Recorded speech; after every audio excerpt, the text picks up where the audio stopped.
கோவை மதுக்கரை பிருந்தாவன் வித்யாலயா பள்ளியில் நடைபெற்ற யோகா நிகழ்ச்சியில் முன்னாள் அமைச்சர் SP வேலுமணி கலந்து கொண்டு மாணவ மாணவிகளுடன் யோகாசனம் செய்தார்.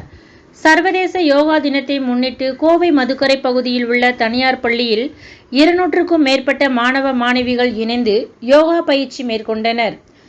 இதில் முன்னாள் அமைச்சர் SP வேலுமணி, பாஜக நிர்வாகி வசந்தராஜன் உள்ளிட்டோர் கலந்து கொண்டனர். அப்போது SP வேலுமணி பள்ளி மாணவ மாணவிகளுடன் சேர்ந்து யோகாசனம் செய்தார். பின்னர் செய்தியாளர்களிடம் பேசிய முன்னாள் அமைச்சர் SP வேலுமணி கூறும்போது, இன்றைக்கு சர்வதேச யோகா தினம்.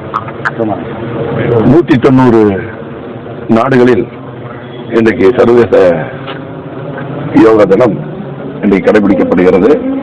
இந்த அடிப்படையிலே இந்தியாவிலே பாரத பிரதமர் அவர்கள் இன்றைக்கு நரேந்திர மோடிஜி அவர்கள் இன்றைக்கு ஆரம்பித்து தொடங்கி, அதே போல இன்றைக்கு தமிழ்நாடு முழுவதும் இன்றைக்கு எங்களுடைய பொதுச் செயலாளர் எடப்பாடியார் அவர்களும் இதை வலியுறுத்தி வர என்றால் மனநலமும் அமைதியாக இருக்கும்.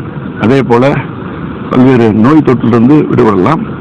குறிப்பாக எங்களது பொதுச் செயலாளர் எடப்பாடியார் அவர்கள் குறிப்பிடுவது, இந்த போதை கலாச்சாரத்திலிருந்து விடுபட கண்டிப்பாக இந்த யோகா அனைவரும் பின்பற்ற வேண்டும். குறிப்பாக இளைஞர்கள், அதே போல சகோதரிகள், மகளிர்கள், அதே போல வயதானவர்கள், மூத்தவர்கள் எல்லாருமே கடைபிடித்தால் உடல்நலம் மனநலம் எல்லாம் அமைதியாக இருக்கும் என்ற அடிப்படையில் இன்றைக்கு சர்வதேச யோகா தினம் கடைபிடிக்கப்படுகிறது.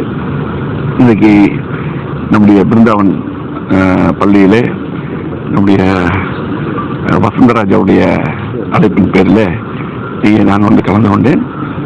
உண்மையாலுமே நம்முடைய குழந்தைகள் எல்லாம் சிறப்பான முறையில் இது செய்தது மனதுக்கு நிம்மதியாக இருக்கிறது. கண்டிப்பாக தொடர்ந்து இன்றைக்கு மட்டுமல்ல, தொடர்ந்து இந்த யோகா பயிற்சி அனைவரும் மேற்கொள்ள வேண்டும் என்று அன்போடு கேட்டுக்கொள்கிறேன்.